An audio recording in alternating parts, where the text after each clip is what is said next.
స్వేచ్ఛ ఉంది. అంతేగాని ఇంకొకరి మనోభావాన్ని దెబ్బతీసే విధంగా ప్రవర్తించేదానికి నీకు స్వేచ్ఛ లేదు. దయచేసి మీరందరూ కూడా వయసులో చాలా పెద్దవాళ్ళు కూడా ఉన్నారు, కానీ ఎందుకో మరి మాట్లాడేటప్పుడు ఊగిపోతున్నారు.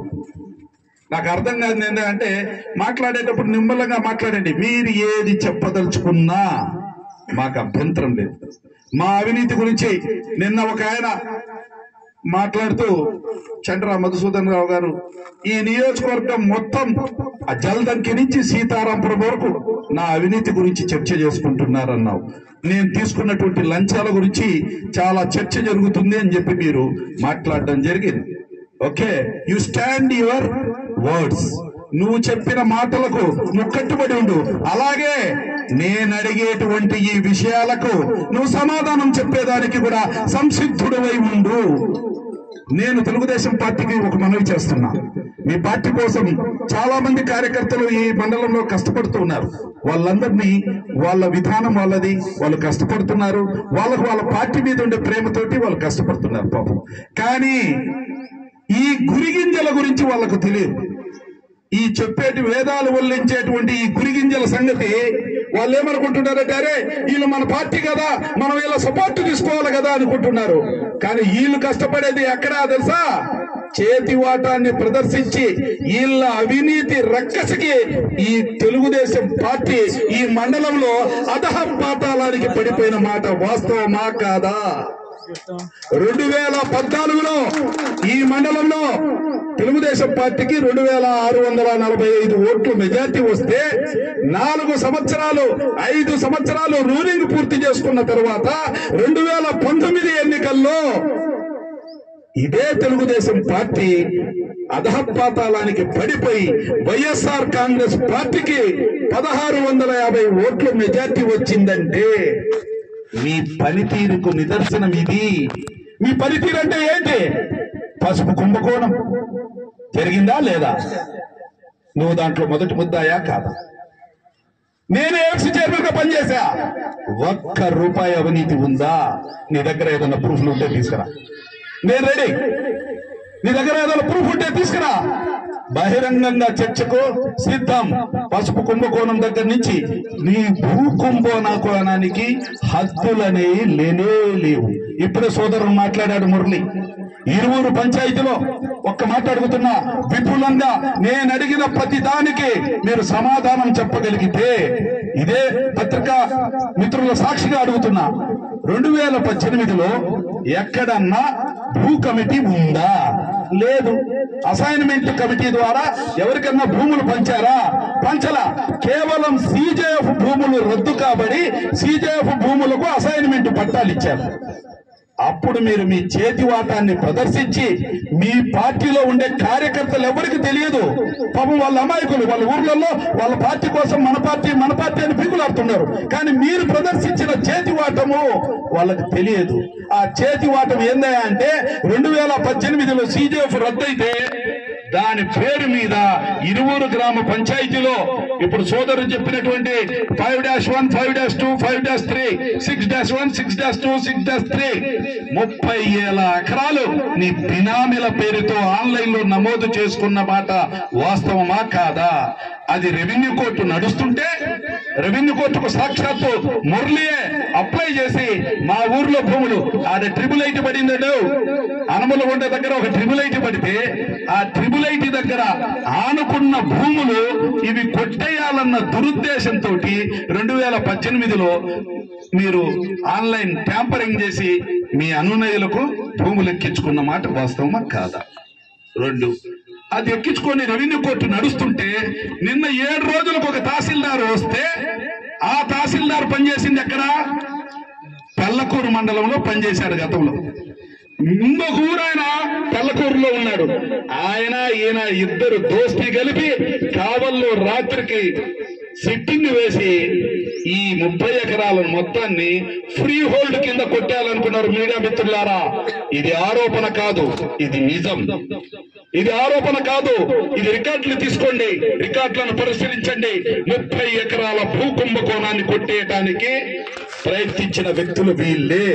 నిన్న కూడా ఫ్రీ హోల్డ్ కింద కొట్టేసేదానికి 7 రోజుల కింద వచ్చినటువంటి తహసీల్దారు పెళ్లకూరులో పనిచేస్తుంటే ఆయనకు మిత్రుడు అయినటువంటి ఆ మూలలో ఉన్నటువంటి ఊరు ఆయన పెళ్లకూరులో పనిచేస్తూ ఆయన ద్వారా మొత్తం కథను నడిపి 30 ఎకరాలను కొట్టేసేదానికి ప్లాన్ సిద్ధం చేసిన మాట వాస్తవం.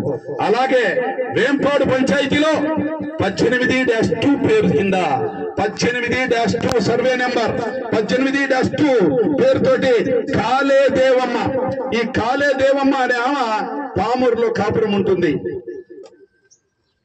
ఈ మిచ్చే లక్ష్మీనారాయణకు మేనత్తో ఏదో అవుతుంది. ఆమె పేరుతోటి 2018లో వేంపాడులో ఈ 18-2లో ఉన్నటువంటి రాచూరి వీరయ్య అని చెప్పి పామూరు వైశ్యాస్కు సంబంధించిన భూమి అయితే వాళ్ళ పేరు ఆన్లైన్ లో నుంచి తొలగించి 2018లో కాళేదేవమ్మ పేరుని ఆన్లైన్ లో రిపీట్ చేశారు. ఆన్లైన్ లో ఎక్కించిన తర్వాత ఎప్పుడైతే వైఎస్ జగన్మోహన్ రెడ్డి గారు ఇది సెటిల్మెంట్ ల్యాండ్ గా ప్రకటించాడో వెళ్లి రాచూరి వీరయ్య వాళ్ళు వచ్చి వాళ్ళు కంప్లైంట్ పెట్టారు.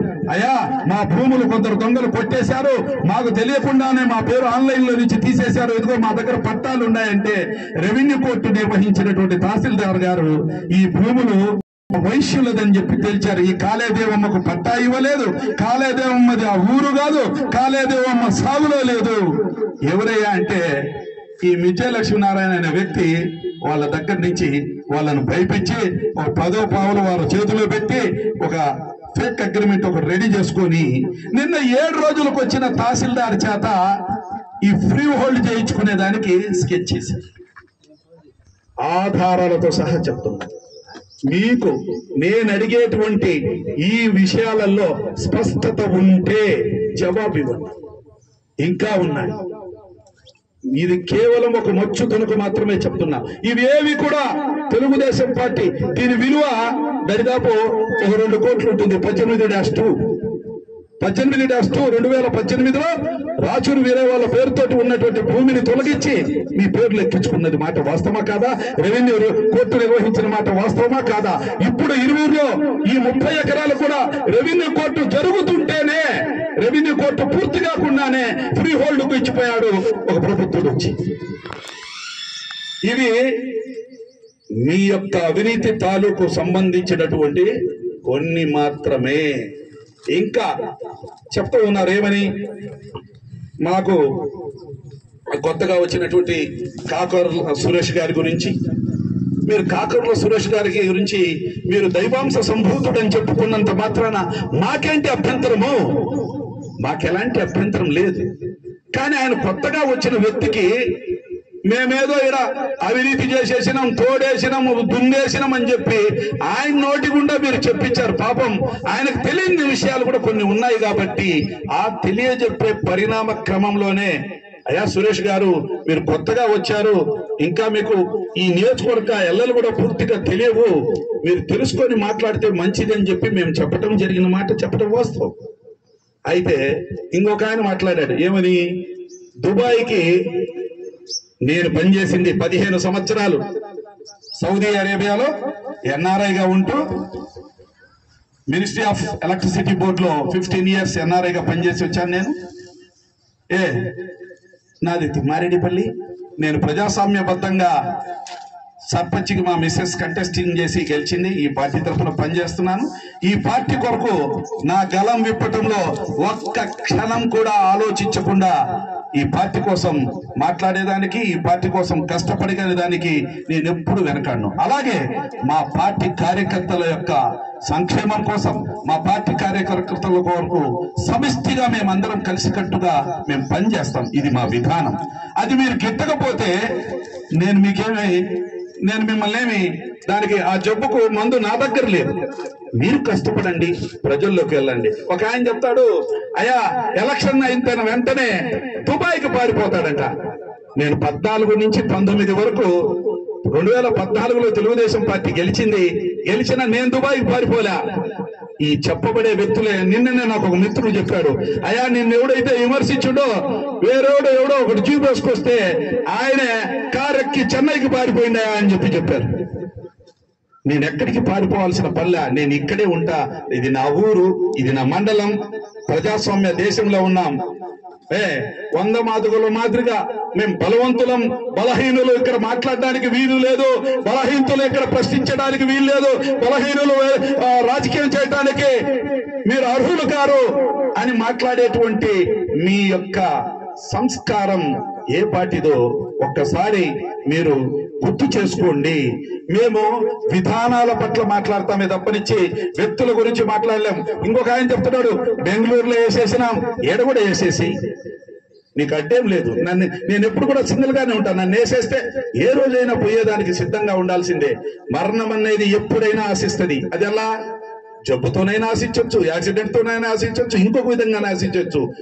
ఒక్కటి చెప్తున్నా, నేను వెళ్ళిన దాని వల్ల నీ ప్రాబ్లం సాల్వ్ కాదు. నీ విధానం మార్చుకుంటేనే నీ ప్రాబ్లం సాల్వ్ అవుతుంది. ఒక్కటి చెప్తున్నాం, గుర్తుపెట్టుకోండి. మేము వైఎస్ఆర్సీపీ కార్యకర్తలం. మేము మా పార్టీ విధానాన్ని ప్రజల్లోకి తీసుకెళ్లేదానికి ఎక్కడా కూడా బెరకం, బెదరం, అదరం. మీ పార్టీ విధానం ఒక్కటి చెప్తున్నా, మీరు వస్తే ఏం జరుగుద్ది అని చెప్పి మీరు రోజు పాపం ప్రెస్ మీట్ పెట్టి శ్రమ పడాల్సిన అవసరం లే.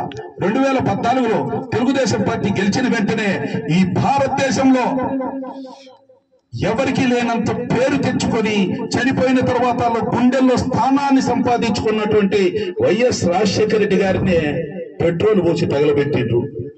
అరాచకత్వం అంతకంటే పరకాష్టకు ఇంకొకటి ఉంటుందా? మీ నుంచి అంతకంటే ఇంకేమన్నా ఎక్స్పెక్ట్ చేయాలనా? ఈరోజు 151 స్థానాలు ప్రజల చేత ఎన్నుకోబడి ప్రజల యొక్క మ్యాండేటర్ తోటి ముఖ్యమంత్రి కాబట్టినటువంటి వైఎస్ జగన్మోహన్ రెడ్డిని సైకో అని సంబోధిస్తున్నారు. అవునా కాదా? ముఖ్యమంత్రి ఒక పార్టీకి ముఖ్యమంత్రి కాదు, ఒక రాష్ట్రానికి ముఖ్యమంత్రి. ప్రతి ఒక్కరికి కూడా ఆయన ముఖ్యమంత్రి, పార్టీకి కాదు. ఒక ఆంధ్రప్రదేశ్ రాష్ట్ర ముఖ్యమంత్రిని మీరు సంబోధించే తీరు సైకో అంటున్నారు. ఇంకొక ఆయన ఒరే నా కొడక అని, అయ్యా ఇది తప్పు కాదు, ఒరే నా కొడక అంటే ఓ మై సన్ అన్నట్టే లెక్క అని చెప్పి అది తెలుగుదేశం పార్టీ సిద్ధాంతం. ఏమనే ఒరే నా కొడక అంటే ఓ మై సన్ అన్నట్టు లెక్క. అలాగే మా వాళ్ళకు ముందే చెప్పాం, ఇక్కడ కూర్చున్నటువంటి వాళ్ళకి ఏం చెప్పామయ్యా అంటే, మన నాయకుడి యొక్క నడవడిక కింది స్థాయి కార్యకర్తలు కూడా కనపడాలి. అన్పార్లమెంట్ వర్డ్స్ మాట్లాడటం చిన్న పిల్లోడు కూడా మాట్లాడేస్తాడు కదా. భోషుడికే అని చెప్పి ఒక ఆయన చెప్తే దానికి నారా లోకేష్ గారు చెప్పారు. ఏందా దాని అర్థం అంటే, ఏమండి మీరు బాగున్నారా అని అర్థం. అంటే ఈ సిద్ధాంతాలన్నీ మీ పార్టీ నేర్పిన సిద్ధాంతాలే. ఇంకొక ఆయన ఏం చెప్తాడు తెలుసా, 45 రోజులే ఉండేది, ఆ తర్వాత తీసుకో, 30 రోజులు ఉంది, ఆ తర్వాత చూసుకుంటారు. మరి 5 ఏళ్ళు మేమున్నామే, మేము ఎవరి చూసుకోలేదే.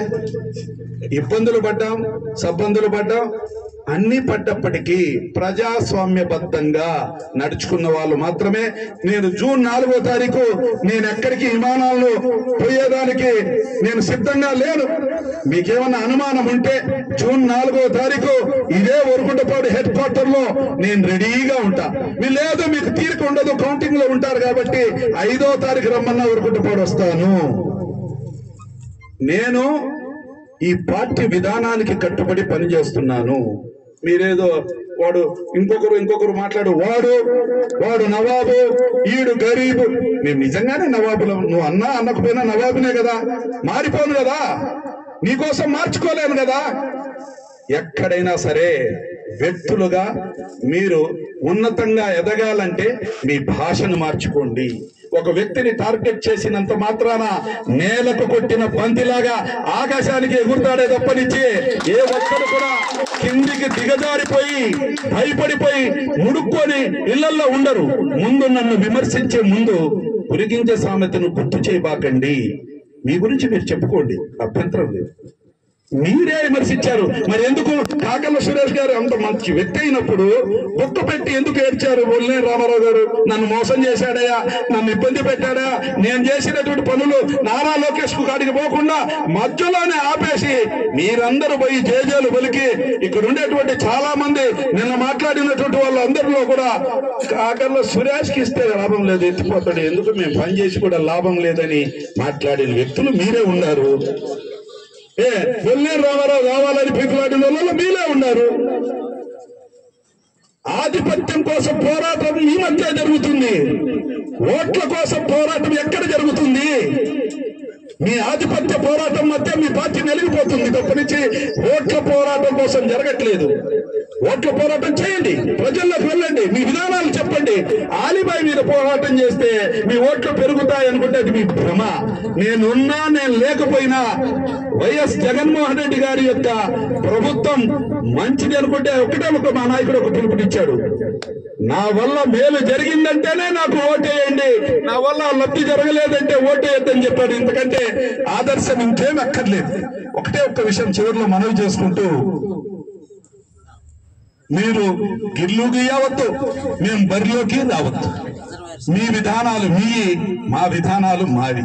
కాబట్టి పూల సుబ్బయ్య వెలుగోడు ప్రాజెక్టులో అంతర్భాగమైనటువంటి పెద్దిరెడ్డిపల్లి రిజర్వాయర్ గురించి ఎత్తితే ఈ మండలంలో ఉండేటువంటి ఊరు ఊరు పల్లె పల్లె అన్ని కూడా, ఎందుకంటే మీరు ఆ రోజు నాయకత్వం వహిస్తూ ఈ తెలుగుదేశం పార్టీకి అధహ పాతాళానికి తొక్కివేయడానికి కారకులు మీరే. పాపం మీ పార్టీ కార్యకర్తలు ప్రతి ఒక్కరు కంకణం కట్టుకొని ప్రతి ఊర్లో నా పార్టీ రావాలి, నా పార్టీ గెలవాలని పోరాటం చేస్తున్నారు. కానీ ఈ నాయకత్వం వహించేటువంటి వాళ్ళు ఎవరైతే ఉన్నారో వీళ్ళ గురించి ఈ గురిగింజల్ని తలపిస్తున్నాయి. అలాగే చాలా మంది చెప్పారు ఏమన్నా అంటే, పాపం మా పార్టీ నుంచి కొంతమంది ఆ పార్టీకి వచ్చి కొత్తగా, వాళ్ళ గురించి నేను ఎక్కువ మాట్లాడి వాళ్ళని పెద్దోళ్ళని చేయదలుచుకోవట్లేదు. కాకపోతే నిన్న నాకు కూడా బాధ కలిగింది. అరే, చాలా సుదీర్ఘకాలం రాజకీయాల్లో ఉన్నటువంటి వ్యక్తులు వీళ్లకు ఈ స్థాయికి పడిపోవాల్సిన అవసరాలే వచ్చినాయి. చాలా మంది వాళ్ళను స్టేజ్ కూడా ఎక్కడానికి వీల్లేదు, వీళ్ళు బయటికి వెళ్ళిపోవాలా, అది వెళ్ళిపోవాలా అనేసరికి నాకు కూడా బాధ కలిగింది. ఎందుకంటే సహచరులంగా ఒక పార్టీలో ఉన్నాము, వీళ్ళకి దుస్థితి రావాల్సిన పరిస్థితి కాదు, ఏమా ఈ పరిస్థితి వచ్చిందని నాకు కూడా బాధ కలిగింది, జాలి పుట్టింది. ఇంకొక ఆయన ఇంకొక మాట సెలవిచ్చాడు లాస్ట్ లో. చివరిగా ఈ అంశాన్ని నేను మర్చిపోయి ఉండేవాడిని, మళ్ళీ నేను క్లారిఫై చేయాల్సి వచ్చేది. అయ్యా, నేనేదో 9 కోట్ల అప్పు మీరు ఇప్పించి సాక్షి సంతకాలు పెట్టున్నారని చెప్పారు. నేను 9 కోట్ల అప్పున్నాను, దానికి మీరే సాక్షి సంతకాలుగా ప్రామిసరీ నోట్లు రాపిచ్చి సాక్షులుగా ఉన్నారన్నారు. ఏ ఒక్క వ్యక్తి అయినా సరే మీ దగ్గర ఉన్నటువంటి ప్రామిసరీ నోట్లు నా దగ్గరికి తీసుకొస్తే ఇట్లాంటి పెద్ద మనిషిని పెట్టి లెక్క చూసి ఇచ్చి పారి తిరుగుతామని చెప్పి చెప్తున్నాం నాయన. కాబట్టి నోటికి ఏదొస్తే అది మాట్లాడబాకండి. నా అప్పుల చిట్టాతోటి మీకు పని లేదు, మీ తిప్పలు మీ బాధలు మీ. 24వ తారీఖు తర్వాత కూడా 2024 జూన్ 4వ తారీఖు తర్వాత కూడా ఇక్కడే ఉందాం. ఓకే, మీరు ఇదే విధానంలో ఉంటే ఖచ్చితంగా చెప్తున్నా, మేము ఇప్పటి వరకు 2000 మెజార్టీ అనుకున్నాం, దాన్ని దాటినా కూడా ఆశ్చర్యపోవాల్సిన పని లేదు. ఎందుకంటే ప్రతి ఒక్కరు కూడా పోరాటం చేసే వ్యక్తే, ప్రతి ఒక్కరు కూడా పోరాటం చేసే వ్యక్తులే. అలాగే మాకుండేటువంటి పెద్దలు అందరూ కూడా ఏం చెప్తారంటే, నాయన అణిగి మణిగి పని చెయ్యండి అని చెప్తారు. మాకుండే పెద్దలు అందరు మీ దగ్గర ఉండే వాళ్ళ మాత్రం ఊగిపోరు. ఎందుకంటే మేము తప్పు చేస్తామన్నా మా పెద్దోళ్ళు ఏమంటారంటే, వద్దొద్దు, అట్లాంటి పని వద్దు, మనం ప్రజలు మెచ్చే పని చేయాలి కానీ మనం వాళ్ళ కోసం మనం రెచ్చిపోకూడదని చెప్పి చెప్తూ ఉంటారు.